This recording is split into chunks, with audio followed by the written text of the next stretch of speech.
Thanks for watching 4-Color Commentary. I'm Mark Allen, and I'm here with Marvel Knights Spider-Man number 8, retrospectively, and gonna take a look at this this run, which continues just to be extremely entertaining.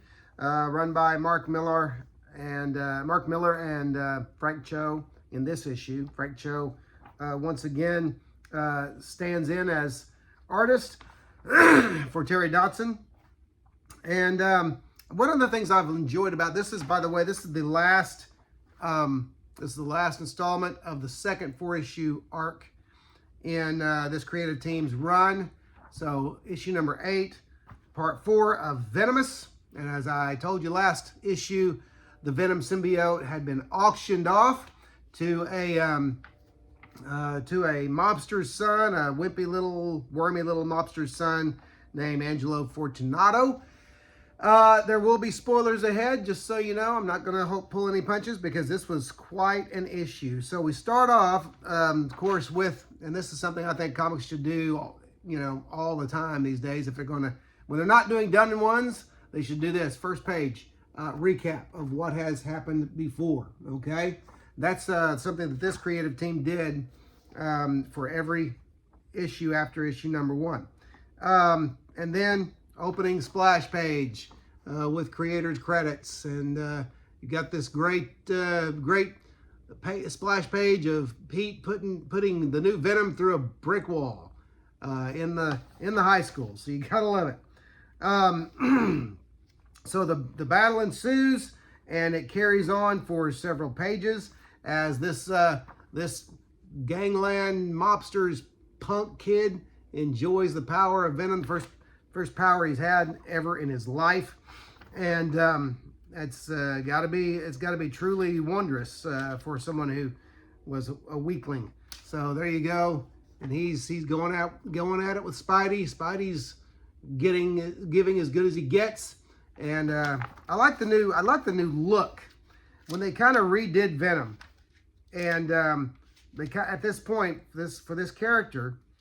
They got, on this arc, they got rid of the big sharp fangs, and they went more with, and I don't know if they intended it or not, but I look at that image of Venom, it reminds me of an orca, a killer whale, which, despite being what marine biologists and such say are one of the more friendly species toward humans, I find them terrifying, okay?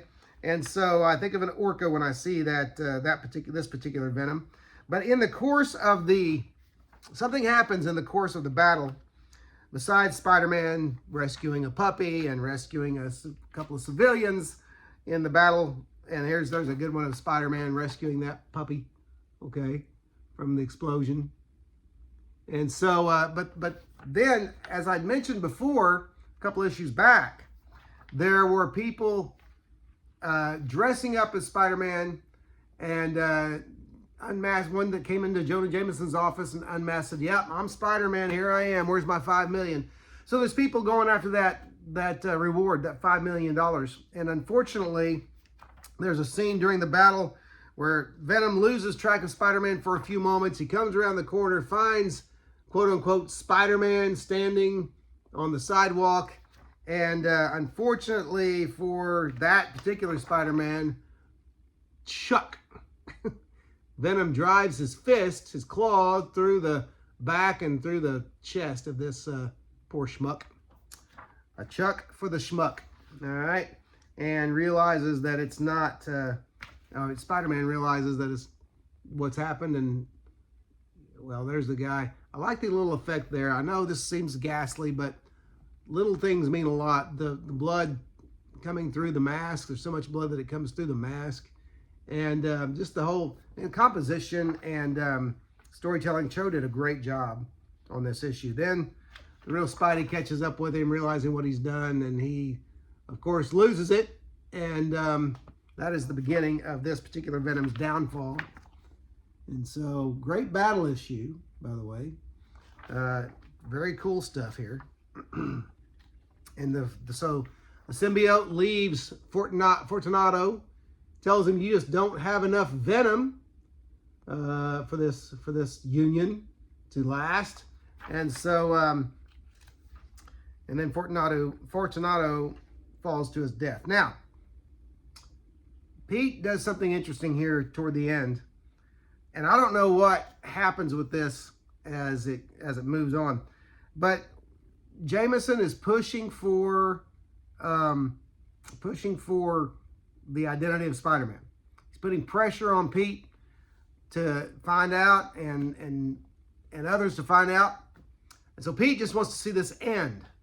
Comes up with a very unique way to get this to end. And again, I don't know how this line of storytelling played out in the future, or how they overcame it, or did they overcome it. But again, big spoiler ahead, so just so you know, if you want to read this story, you better tune out now. So here's what Peter did. He came up with some pictures of Spider-Man in the apartment of, and even the bathroom of, Jonah Jameson's astronaut son. And that's what he gives to Jameson to prove that John is Spider-Man. Jameson reacts at first with incredulity. How could this happen? When years ago, when John was on that shuttle accident happened, and Spider-Man saved him. He even admits Spider-Man saved him from the shuttle accident. They even had a couple of fights when John had his little problem years back. Of course, talking about the Man-Wolf. And Pete comes up with this. He says, you never read comic books growing up, Jonah? You never see the stunts superheroes pull to protect their secret identities? Why else do you think Spider-Man's been playing gags on his old man all these years? He's been doing everything he could to throw people off the scent. And Jonah falls for it. Now, Peter includes the caveat that John made Peter agree because Peter was supposedly in on the secret identity, and he made Peter agree never to tell his dad, okay, because he was afraid it would, he was afraid it would, let's see, what did he say? He said, what? Let me find he said, John asked, of course, how could I, well, let's see. Either way, John asked me never to tell you any of this, which is why I'm guessing you'll do the decent thing and never actually print the pictures. Of course, how could I print pictures of my own son? The competition's dead and buried, Parker. And then Parker gets, long story short, he gives Parker not the $5 million. He only gives him $500,000 minus Jonah's expenses and all of that kind of stuff. So what happens is that money, I'll save this one. That money goes to a good cause that has to do with the Vulture and extended family. And so I'll leave that one to you. But at the end here, Spider-Man gets a call from the person who's been orchestrating all of this. And so we kind of get the idea that things are starting to, the circle is starting to tighten. The noose is starting to tighten. Things are starting to get revealed. And then you have somewhat of a revelational image of the person pulling all of the strings, and they're perched atop a big tower there, a radio tower. And next issue begins the arc called The Last Stand. So there you go. There's Marvel Knights Spider-Man number 8. Great stuff. Just some of the best, I'm just going to go ahead and say it, some of the best Spider-Man ever. Not of a particular age, but just some of the best Spider-Man stories ever. Some of the best characterization, some of the best stories, some of the most intriguing storylines, and some of the best art, quite honestly. I could go back and forth, honestly, between Terry Dodson and Frank Cho indefinitely if they wanted to just take over a Spider-Man book these days, as long as Mark Miller's writing, and go back and forth on the art tours. But anyway, there you go. There's Marvel Knights MK Spider-Man number 8. I recommend it. I recommend the first 12 issues anyway.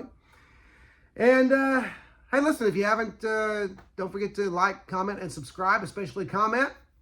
But I would appreciate your subscription to 4-Color Commentary.